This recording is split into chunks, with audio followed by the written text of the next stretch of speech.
വസ്വാസം അനുഭവിക്കുന്ന ആളുകൾ പലപ്പോഴും അവരുടെ ജീവിതത്തിൽ നിന്ന് പലതും നഷ്ടപ്പെട്ടു പോകുന്നൊരവസ്ഥ ഉണ്ട്. വസ്വാസം അത്രയും രൂക്ഷമായ അവസ്ഥയിലേക്ക് എത്തിയിട്ട് അവരുടെ ജീവിതത്തിൽ പലതും നഷ്ടപ്പെടുന്നൊരവസ്ഥ ഉണ്ട്.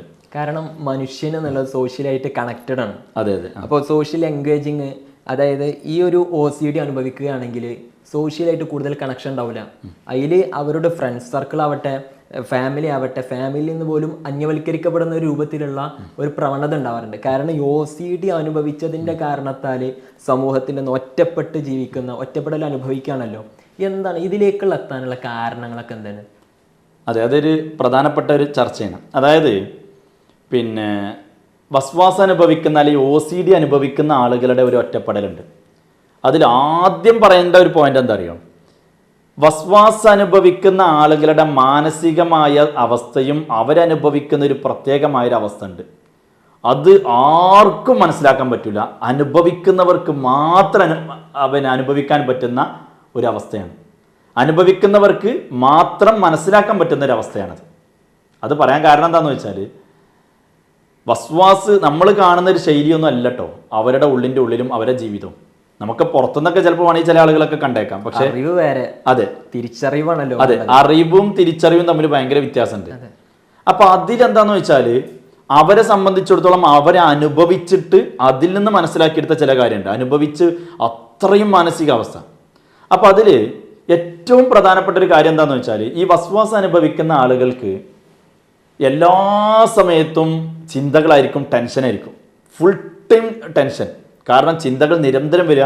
അവിടെ കഴുകിയിട്ടുണ്ടോ, ഇവിടെ വൃത്തിയായിട്ടുണ്ടോ, ഇന്ന സ്ഥലത്ത് കുഴപ്പമുണ്ടോ, ഞാൻ ഖുർആൻ ഓതിയത് ശരിയായിട്ടുണ്ടോ, ഞാൻ നിസ്കരിച്ചത് ശരിയായിട്ടുണ്ടോ, ഞാൻ കുളിച്ചത് ശരിയായിട്ടുണ്ടോ, ഞാൻ അവിടെ തൊട്ടത് ശരിയാ, ഇങ്ങനെ തുടങ്ങി എല്ലാം ഭയങ്കര പ്രശ്നമായിരിക്കും. അപ്പോൾ ഓവർ തിങ്കിങ് എന്നത് ഒരു വിഷയമാണ്.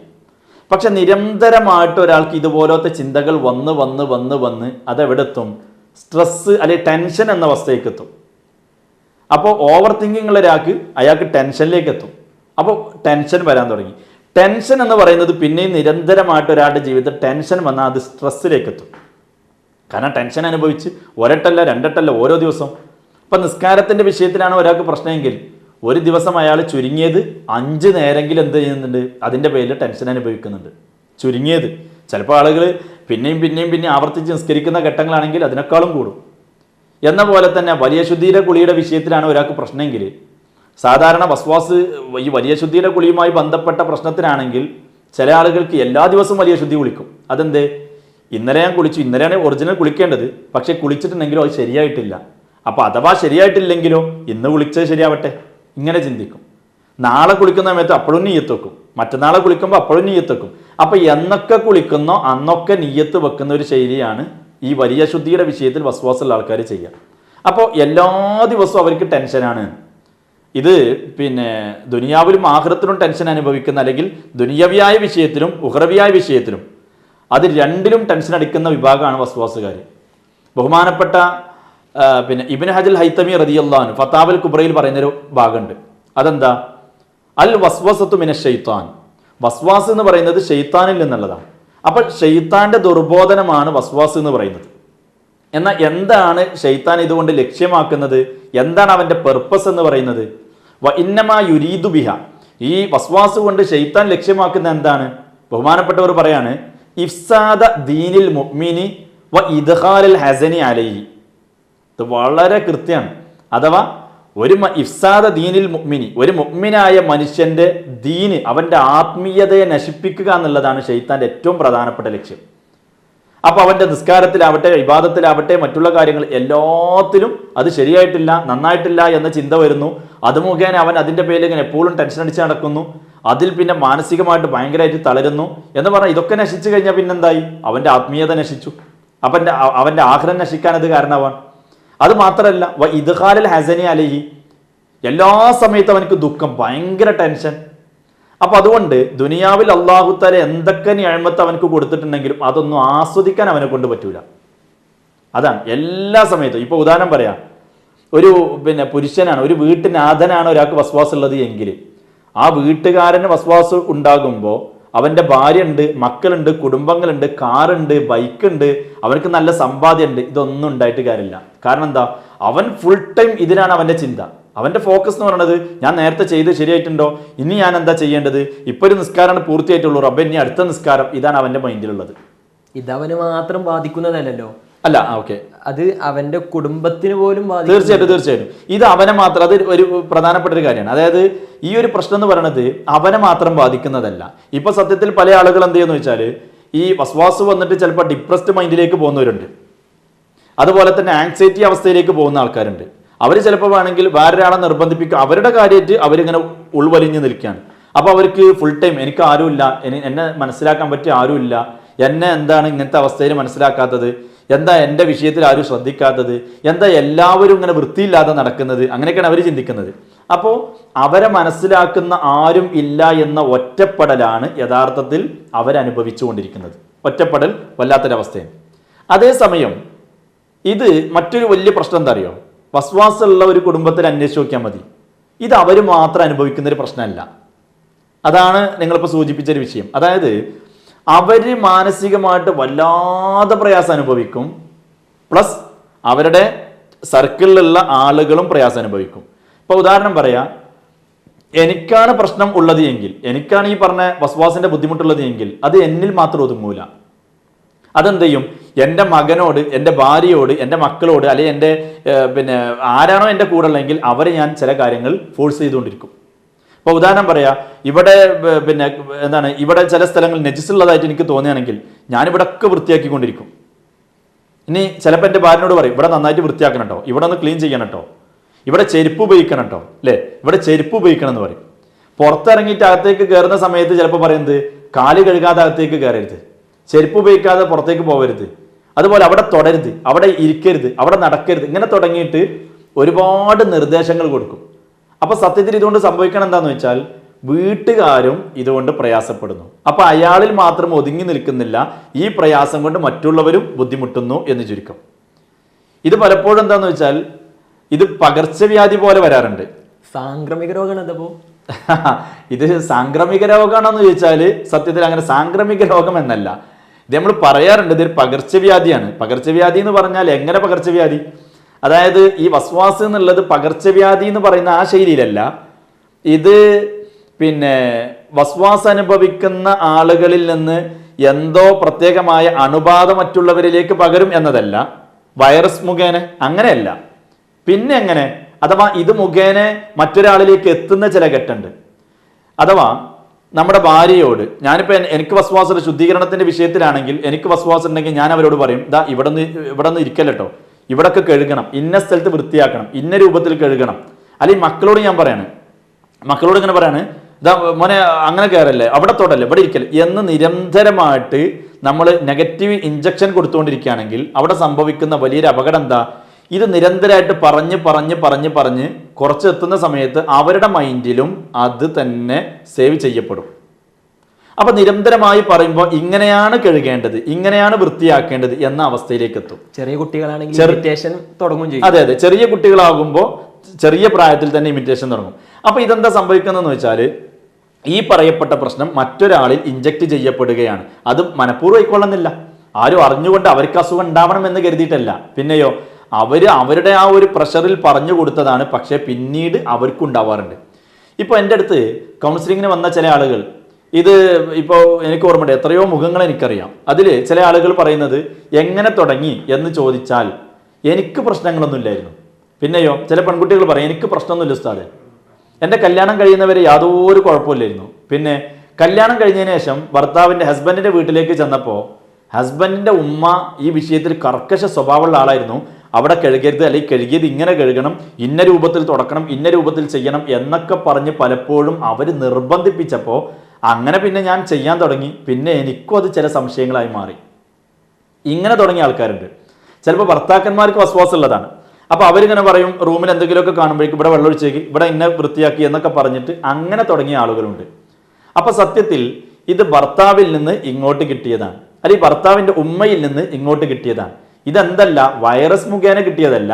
പിന്നെയോ ഇത് യഥാർത്ഥത്തിൽ അവർ നിരന്തരമായി പറഞ്ഞത് കേട്ട് അങ്ങനെ ഇവരുടെ മൈൻഡിലേക്ക് പതിയുന്നൊരു സംഭവമാണ്. പിന്നെ ഒരു പക്ഷേ മറ്റുള്ളവരെക്കാളും കൂടുതൽ ഒരു പക്ഷേ വസ്വാസ് ഇയാൾക്കായിട്ടുണ്ടാവാം പിൽക്കാലത്ത്. അങ്ങനെ വരുന്ന കേസുകളും എൻ്റെ അടുത്തുണ്ട്. അപ്പോൾ ഭാര്യക്കുണ്ടെങ്കിൽ അത് നിരന്തരമായിട്ട് ഭർത്താവിനെ ഫോഴ്സ് ചെയ്താൽ ഭർത്താക്കന്മാർക്ക് പിന്നീട് വരാറുണ്ട്. എല്ലാവർക്കും വന്നോളന്നില്ല, പക്ഷെ പല ആളുകൾക്കും വരാറുണ്ട്. ഇപ്പോൾ ഒരു പെൺകുട്ടി എന്നോട് പറഞ്ഞ എനിക്ക് ഓർമ്മയുണ്ട്.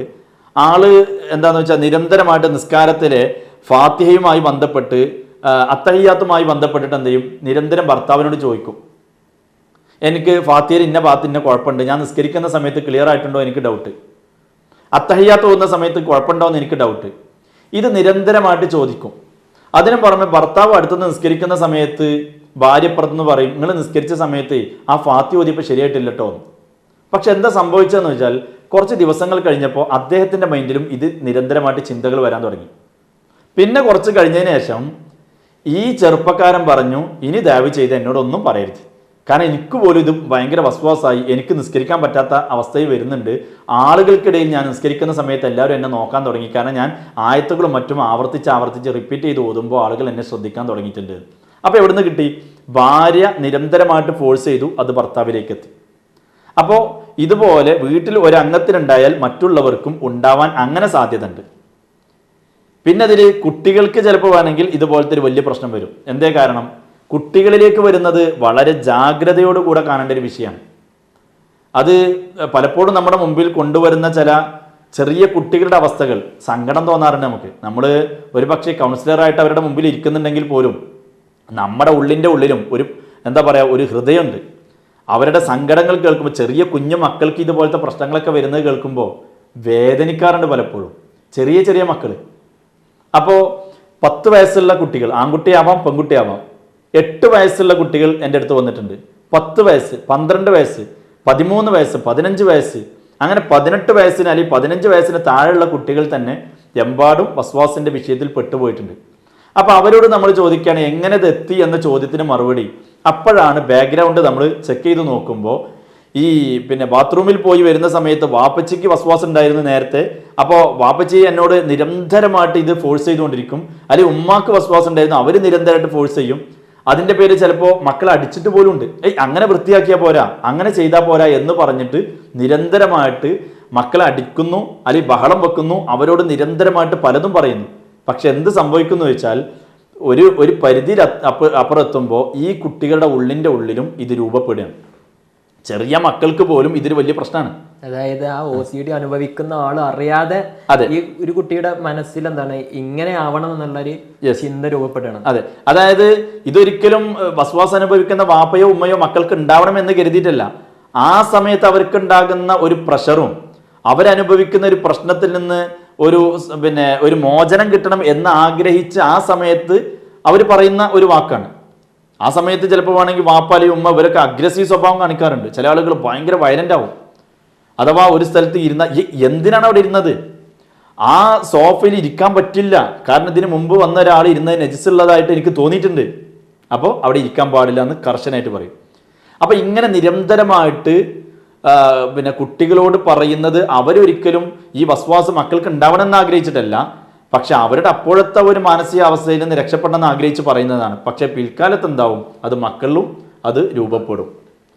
ഇനി അവിടെ ഈ വസ്വാസ് അനുഭവിക്കുന്നവരോട് പ്രത്യേകിച്ച് എനിക്കൊരു കാര്യം പറയാനുണ്ട്.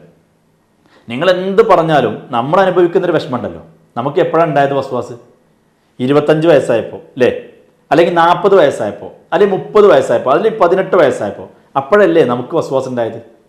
എന്നിട്ട് ഇപ്പോൾ തുടങ്ങിയിട്ട് എത്രയായി? 4-5 വർഷമായി അല്ലേ, അല്ലെങ്കിൽ 8, 10, 15 വർഷമായി. അപ്പോൾ നമ്മൾ അനുഭവിക്കുന്നൊരു വേദന ആലോചിച്ച് നോക്കി. എന്തുമാത്രം പ്രയാസം നമ്മൾ അനുഭവിക്കുന്നുണ്ട്, എത്രമാത്രം നമ്മൾ ഇതിൻ്റെ പേരിൽ പ്രയാസപ്പെട്ട് അല്ലെങ്കിൽ ബുദ്ധിമുട്ടുന്നുണ്ട്, നല്ല ബുദ്ധിമുട്ടുന്നില്ലേ. പക്ഷേ നമ്മൾ ഓർക്കേണ്ട ഒരു കാര്യം, നമുക്ക് 25 വയസ്സിന് ശേഷം തുടങ്ങിയതാ, അല്ലെങ്കിൽ 20 വയസ്സിന് ശേഷം തുടങ്ങിയിട്ട് പോലും ഇത്രയും പ്രയാസം ഉണ്ടെങ്കിൽ, എട്ടും പൊട്ടും തിരിയാത്ത ചെറിയ കുഞ്ഞു മക്കളുണ്ടല്ലോ, ആ കുഞ്ഞു മക്കളിൽ നമ്മൾ ഇത് ഇഞ്ചക്ട് ചെയ്താൽ ചെറിയ പ്രായം മുതൽ തന്നെ അവർ കണ്ടും കേട്ടും അനുഭവിച്ചും വളരുന്നത് ഇങ്ങനെയാണ് ജീവിതം എന്നാണ്. അപ്പം ആലോചിച്ച് നോക്കി, ചെറിയ പ്രായത്തിൽ ഇഞ്ചക്ട് ചെയ്ത് കൊടുത്തിട്ട് അത് വളർന്നു വന്നാൽ എത്രമാത്രം പ്രയാസവും വേദനയും ആ കുഞ്ഞു മക്കൾ അനുഭവിക്കും.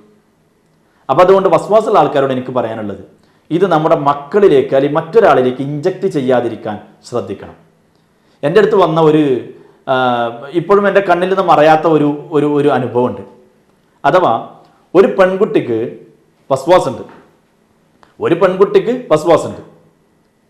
ആ പെൺകുട്ടിയുടെ മകള് 3 വയസ്സായ മോളുണ്ട്, ആ പെൺകുട്ടിയുടെ ഉമ്മയും ഉണ്ട്. ഈ പെണ്ണിന് ഏകദേശം 25 വയസ്സുണ്ടാവാം. അവളുടെ ഉമ്മയും മകളും ഉണ്ട്. പക്ഷെ അവർ വന്നിരുന്ന് സംസാരിക്കുന്ന സമയത്ത് ആ പ്രായമുള്ള ഉമ്മ പറയണേ, 25 വയസ്സുള്ള ആ പെൺകുട്ടിയുടെ ഉമ്മ എന്നോടൊരു സങ്കടം പറഞ്ഞു. ഉസ്താദേ, ഇവൾക്ക് വസ്വാസുണ്ട്. ഈ കുട്ടി മലമൂത്ര വിസർജനം നടത്തി കഴിഞ്ഞാൽ ഒരുപാട് സമയമെടുത്തിട്ടാണ് വാഷ് ചെയ്യുന്നത്. ഒരുപാട് സമയമെടുത്ത് വാഷ് ചെയ്യും. നിരന്തരമായിട്ട് കഴുകി പിന്നെയും കഴുകി തിരിച്ചും മറിച്ചും കഴുകുന്നു. പിന്നെ കാല് കഴുകുന്നു, കൈ കഴുകുന്നു, കുളിപ്പിക്കുന്നു. അഥവാ ഒന്ന് യൂറിൻ പാസ് ചെയ്ത് കഴിഞ്ഞാൽ ഏറി വന്ന 1 കപ്പ് വെള്ളം കൊണ്ട് തീരാവുന്ന വിഷയത്തെ 2-3 ബക്കറ്റ് വെള്ളം കൊണ്ടാണ് കഴുകി വൃത്തിയാക്കി കൊണ്ടുവരുന്നത്. ഇത് ഈ കുട്ടി ശീലിച്ചു. ഈ കുട്ടി അങ്ങനെ ശീലിപ്പിച്ചു. എന്നാൽ ആ കുട്ടി ഇപ്പോൾ മനസ്സിലാക്കി എന്താ, യൂറിൻ പാസ് ചെയ്ത് കഴിഞ്ഞാൽ ഇത്രയൊക്കെ വെള്ളം എടുത്തിട്ടാണ് ക്ലീൻ ചെയ്യേണ്ടത് എന്നാണ്.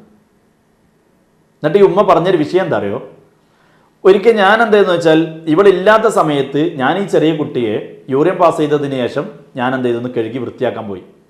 അങ്ങനെ കഴുകി കൊടുത്തപ്പോൾ സാധാരണ നോർമൽ ശൈലിയിൽ 2-3 കപ്പ് വെള്ളം എടുത്തിട്ട് ഞാൻ കഴുകി കൊടുത്തു. അപ്പോൾ ഈ 3 വയസ്സായ കുട്ടി ഉമ്മാമയോട് പറഞ്ഞൊരു വാക്കെന്താ അറിയോ, ഉമ്മാമ എനിക്ക് ഇങ്ങനെ കഴുകിയാൽ അത് വൃത്തിയാവില്ല, ഇങ്ങനെയല്ല ചെയ്യേണ്ടത്, ഉമ്മാമാക്ക് ഇതൊന്നും അറിയില്ലല്ലേ, ഇങ്ങനെ ക്ലീൻ ചെയ്യാനൊന്നും അറിയില്ലല്ലേ, നിങ്ങൾ ഇനിയും കഴുകിത്തായോ, ഇനിയും കഴുകിത്തായോ എന്ന് ആ കുട്ടി പറഞ്ഞു. ഇത് പറഞ്ഞിട്ട് ആ ഉമ്മ കരയാണ്. ഒന്ന് ആലോചിച്ച് നോക്കി. അപ്പൊ ചെറിയ പ്രായത്തിലുള്ള ആ കുട്ടിയുടെ മനതലത്തിലേക്ക് ഇഞ്ചക്ട് ചെയ്തു കൊടുത്ത നെഗറ്റീവ് ആശയമാണ്, അല്ലെങ്കിൽ OCDയുടെ ഒരു കണ്ടന്റാണ് ഇത് എന്ന് ഓർക്കണം. അതുകൊണ്ട് വസ്വാസ് അനുഭവിക്കുന്ന ആളുകൾ നമ്മുടെ മക്കളിലേക്ക് ഇത് കൈമാറ്റം ചെയ്യപ്പെടുന്നത് വളരെയധികം ശ്രദ്ധിക്കണം. അപ്പൊ പറഞ്ഞു വന്നതിൻ്റെ ആകത്തുക, ഈ വസ്വാസ് അനുഭവിക്കുന്ന ആളുകൾ അവർ മാത്രമല്ല, അവർ ഒരു ഡിപ്രസ്ഡ് മൈൻഡിലേക്ക് എത്താം, അല്ലെങ്കിൽ ആങ്സൈറ്റി അവസ്ഥയിലേക്ക് എത്താം, അല്ലെങ്കിൽ എപ്പോഴും സ്ട്രെസ് അനുഭവിക്കുന്ന അവസ്ഥയിലേക്ക് എത്താം. ഇത് മുഖേന ചിലപ്പോൾ വേണമെങ്കിൽ അവരുടെ ജീവിതം തകരും, മറ്റുള്ളവരുടെ ജീവിതം തകരും. എത്രത്തോളം എന്ന് വെച്ചാൽ ദുനിയാവിൽ എന്തനുഗ്രഹം, ഞാൻ നേരത്തെ പറഞ്ഞല്ലോ, എന്ത് അനുഗ്രഹം കിട്ടിയാലും അതൊന്ന് ആസ്വദിക്കാൻ പോലും പറ്റൂല. എന്തേ കാരണം? ആസ്വദിക്കാൻ പറ്റൂല എന്ന് പറഞ്ഞാൽ ഒന്ന് പുറത്തേക്കൊന്ന് യാത്ര ചെയ്യാൻ പറ്റൂല. കാരണം എവിടെ പോയി ഇരിക്കും, എവിടെ നടക്കും? ഒരു സ്ഥലത്ത് പോയാൽ അവർക്ക് ഇരിക്കാൻ പറ്റൂല. അവർക്ക് കസേരയില്ലാഞ്ഞിട്ടല്ല, അവർ ഇരിക്കൂല. കാരണം അവിടെ എന്തോ നെജസ് ഉണ്ട് എന്നാണ് അവരുടെ മൈൻഡ്. ഇങ്ങനെ തുടങ്ങി വ്യത്യസ്ത കാരണങ്ങൾ കൊണ്ട് സന്തോഷിക്കാൻ ഒരു ഫാമിലി സഹിതം അവർക്ക് എവിടെ യാത്ര ചെയ്യാൻ പറ്റൂല. എന്ന പോലെ തന്നെ അവർക്ക് എന്തെങ്കിലുമൊക്കെ ഒരു വാഹനം ഉണ്ടെങ്കിൽ അത് ശരിയായ രൂപത്തിൽ ഉപയോഗിക്കാൻ പറ്റൂല. അങ്ങനെ അവർക്ക് ലഭിച്ച അനുഗ്രഹങ്ങൾ വേണ്ട പോലെ ഉപയോഗിക്കാൻ പറ്റൂല എന്നർത്ഥം. സ്വന്തം മക്കളോട് പോലും മാന്യമായിട്ട് പെരുമാറാൻ പറ്റൂല. ഭർത്താവ് അല്ലെങ്കിൽ ഭാര്യയോട് മാന്യമായിട്ട് ഇടപെടാനോ അല്ലെങ്കിൽ പെരുമാറാനോ പറ്റൂല. ഇതാണ് ഈ വസ്വാസ് കൊണ്ടുണ്ടാകുന്ന ഏറ്റവും വലിയ അപകടം. അപ്പൊ എന്ത് സംഭവിച്ചു? ഈ വസ്വാസിലൂടെ ദുനിയാവും ആഖിറവും നശിക്കുന്നു എന്നതാണ്. അപ്പൊ ദുനിയാവിലെ സന്തോഷങ്ങളില്ല, ആഖിറത്തിലാണെങ്കിലോ ഇബാദത്തുകളും മറ്റുമെല്ലാം നശിച്ചു, അതും നശിച്ചു പോകുന്നു. ഇതിന് മഹാന്മാരായ മഹത്തുക്കൾ പറഞ്ഞത് വസ്വാസ് എന്ന് പറയുന്ന രോഗത്തിനുള്ള പരിഹാരം നെവർമൈൻഡ് ചെയ്യുക, 100% വിട്ടുകളയുക, നെവർമൈൻഡ് ചെയ്യുക എന്നതാണ് ഇതിന് പരിഹാരം. അപ്പൊ ചുരുക്കി പറഞ്ഞാൽ ഇത്രയും വലിയ നഷ്ടങ്ങളുള്ള അപകടകരമായ ഒരു മേഖലയാണ് വസ്വാസ് എന്ന് മനസ്സിലാക്കി അതിനെ പൂർണ്ണമായും മാറ്റിയെടുക്കാനുള്ള പരിശ്രമമാണ് നമ്മൾ നടത്തേണ്ടത് എന്നാണ് ഈ വിഷയത്തിൽ പറയാനുള്ളത്.